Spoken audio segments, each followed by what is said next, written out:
Assalamualaikum warahmatullahi wabarakatuh. Halo teman-teman, selamat datang di channel Fat Presentasi. Dan di video ini kita akan belajar pemrograman C++ dengan aplikasi Dev++.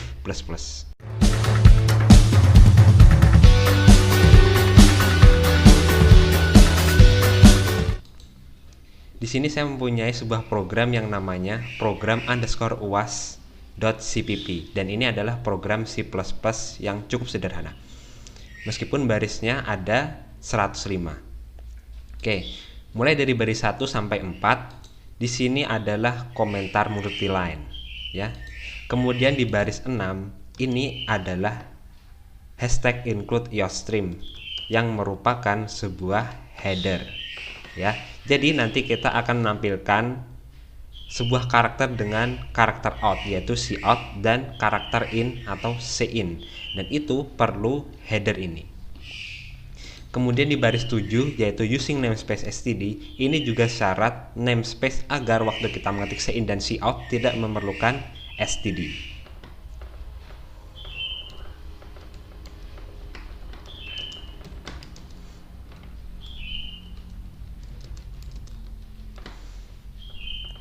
Kemudian turun lagi ke baris 9, ini adalah barisan tipe data dan beberapa variabel. Di sini tipe datanya string, dan string adalah tipe data untuk karakter, dengan beberapa variabel yaitu nama dan usia. Char juga tipe data untuk karakter. Kemudian baris ke-11 in atau integer. Nah, integer ini adalah tipe data untuk variabel-variabel yang menggunakan bilangan atau angka bilangan bulat.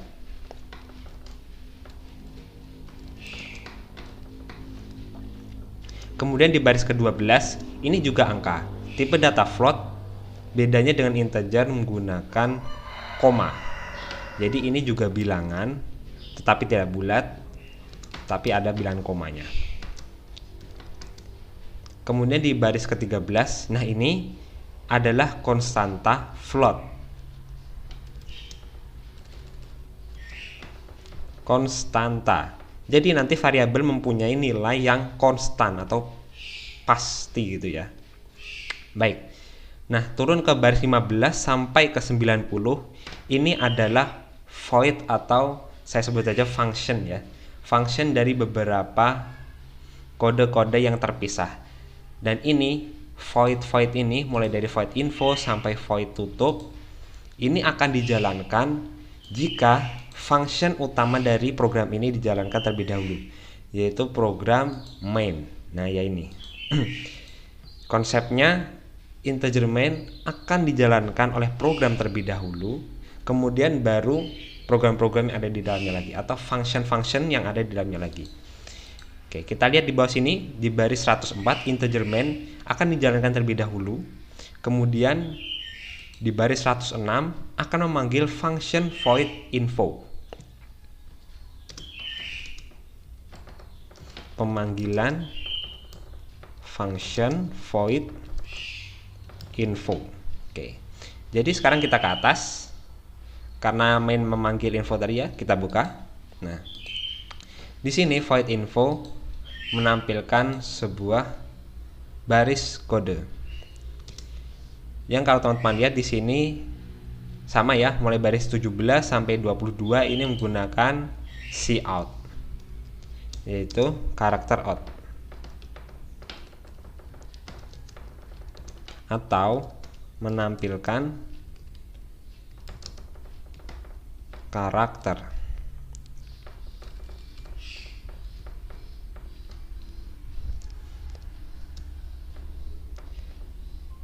Khusus cout untuk menampilkan karakternya itu menggunakan kurung miring seperti ini ya, 2 kali.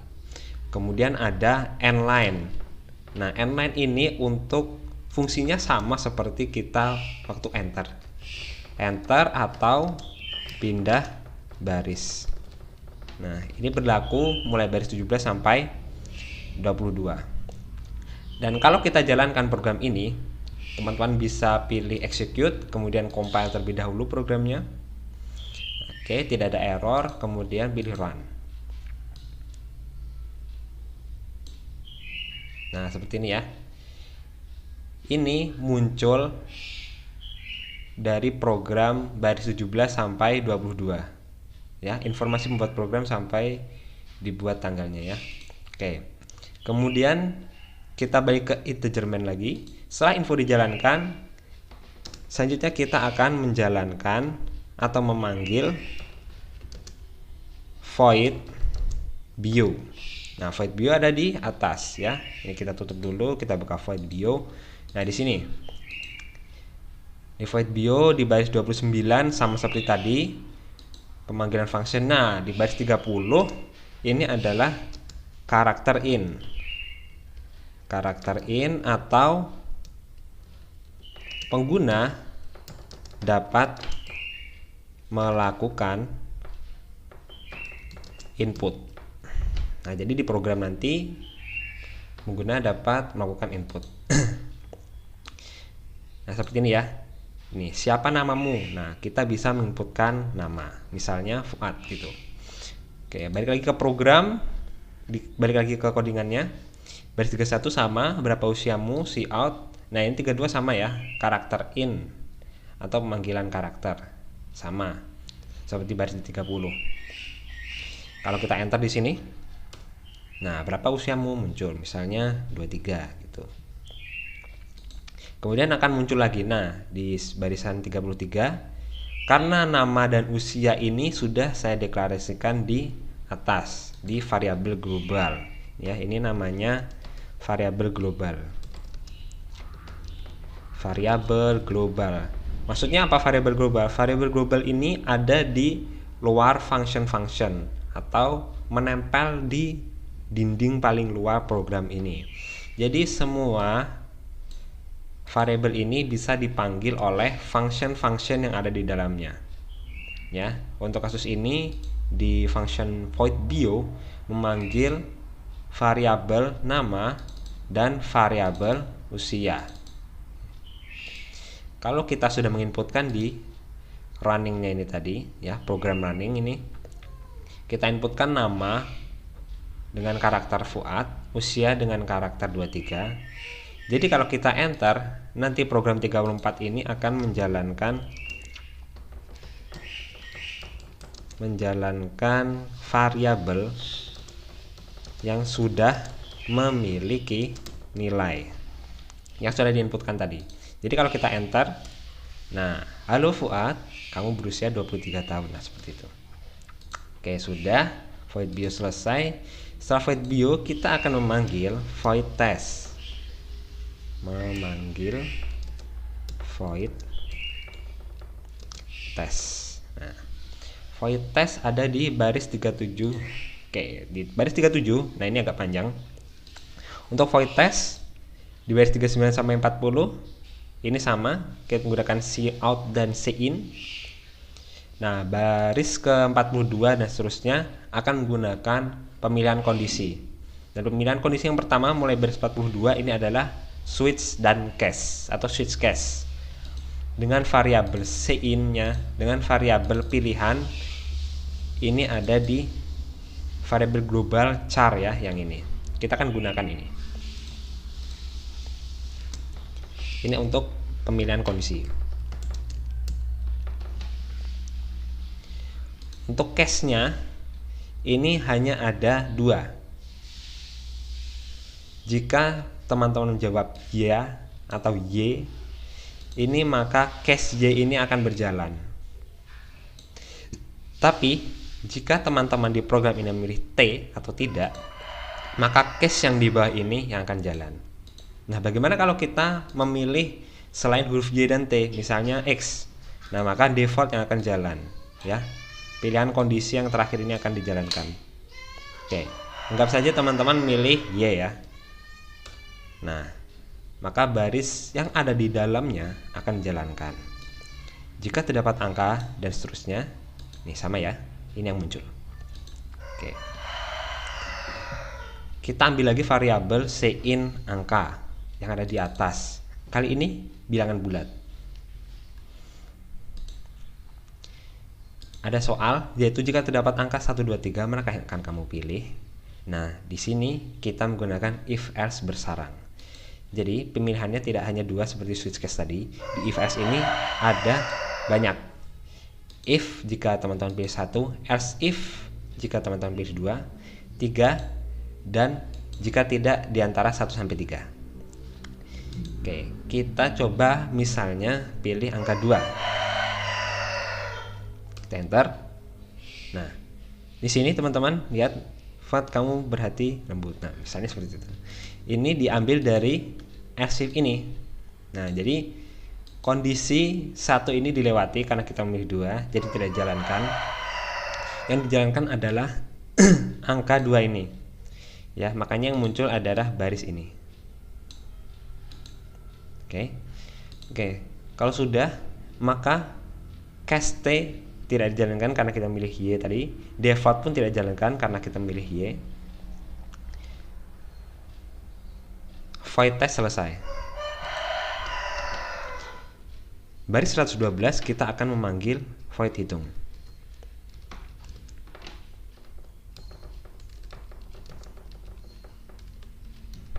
Kita buka void hitung. Nah, di dalam function void hitung ini kita menggunakan array 2 dimensi. Ya. Bisa teman-teman lihat di baris 76 ini masih sama. Nah, di baris 77 ini adalah array 2 dimensi. Kenapa dikatakan 2 dimensi? Karena kita menggunakan sistem pengulangan for di 2 tingkat. For yang di luar dan for yang ada di dalam. Oke, di sini kita menggunakan variabel A dan B yang itu sudah dideklarasikan di luar, ya, di integer A dan B di sini. Baik, di baris 77 ini kita enter dulu. Baik, perhatikan di baris 78 ini adalah pengulangan dengan menggunakan for yang di dalamnya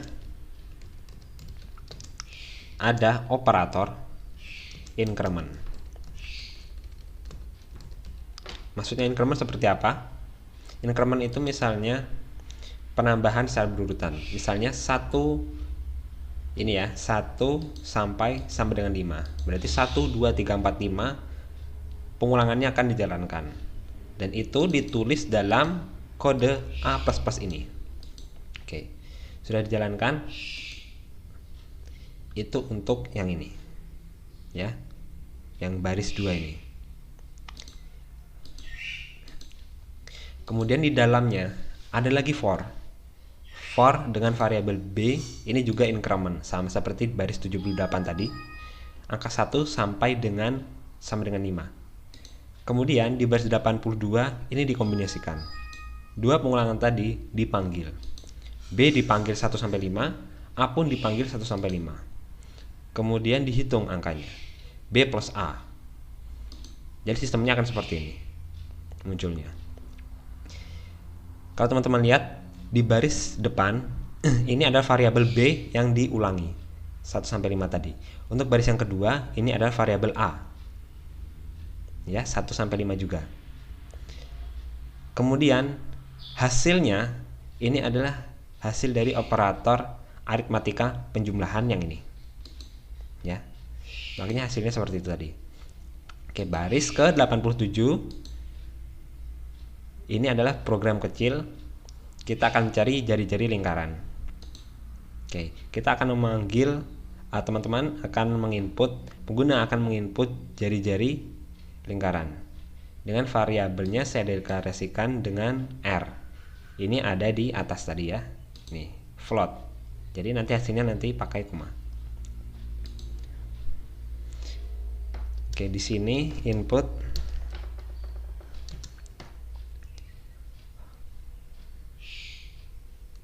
variabel float untuk jari-jari lingkaran.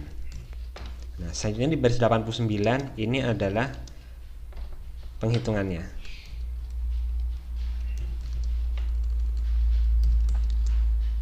Dengan operator aritmatika, yaitu kali.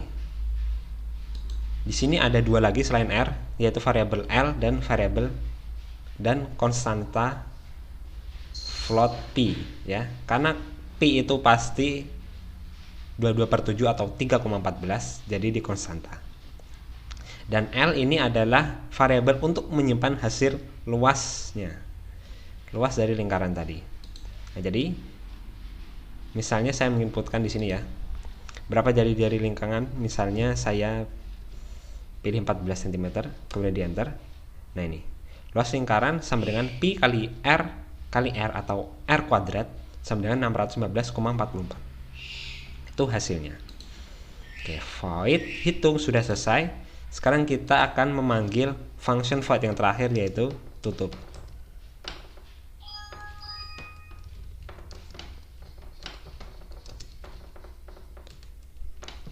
Void tutup ada di baris 93 sampai ke bawah. Nah, di sini kita akan menggunakan pengulangan dua jenis, yaitu pengulangan for dan pengulangan do while. Nah, inilah yang akan menampilkan tampilan ini. Program berakhir, terima kasih dan kasih. Kenapa seperti ini bisa terulang? Karena kita menggunakan dua pengulangan. Kita mulai dari sini ya. Ini pengulangan dimulai.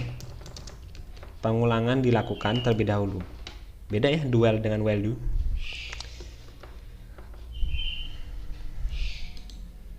Pengulangan dilakukan untuk program berakhir. Nah, ini diulang 4 kali ya. Karena dari sistem array itu diawali dengan nilai 0. Diulang 4 kali. Jadi 0 sampai 4 itu 4 kali ya. Ini 1, 2, 3, 4. Do while akan menampilkan baris program berakhir terima. Nah, sampai terima aja. Sedangkan for akan menampilkan kata kasih. Dan ini diulangi 2 kali. Dilihat dari sini. Di 2, kemudian 2 menuju 0, 2 kali. Dan ini menggunakan operator decrement atau min-min biasanya. Yang ini, di min-min. Decrement, kebalikan dari increment tadi. Jadi kasihnya ini akan ditampilkan 2 kali di dalam program berakhir. Seperti ini. Jadi kasih 2 kali. 2 kali, kemudian dikali lagi 4, mengikuti dari do while tadi. Seperti itu. Nah, jadi sampai sini sudah selesai void tutupnya. Dan sekaligus integer main pun habis ya. Tidak ada lagi baris kodenya. Kemudian yang terakhir adalah return 0. Nah, ini adalah kembali ke 0. Kalau kita enter paste continue akan tutup. Nah, seperti itu. Nah, jadi gimana teman-teman? Apakah lumayan paham? Tadi kita sudah mempelajari banyak hal ya. Mulai dari tipe data dan variabel, konstanta, operator, terus pemilihan kondisi dengan if, else, dan switch case. Kemudian ada pengulangan dengan do while dan for, dan array. Mudah-mudahan teman-teman paham. Saya Fuad undur diri dan sampai jumpa di video selanjutnya.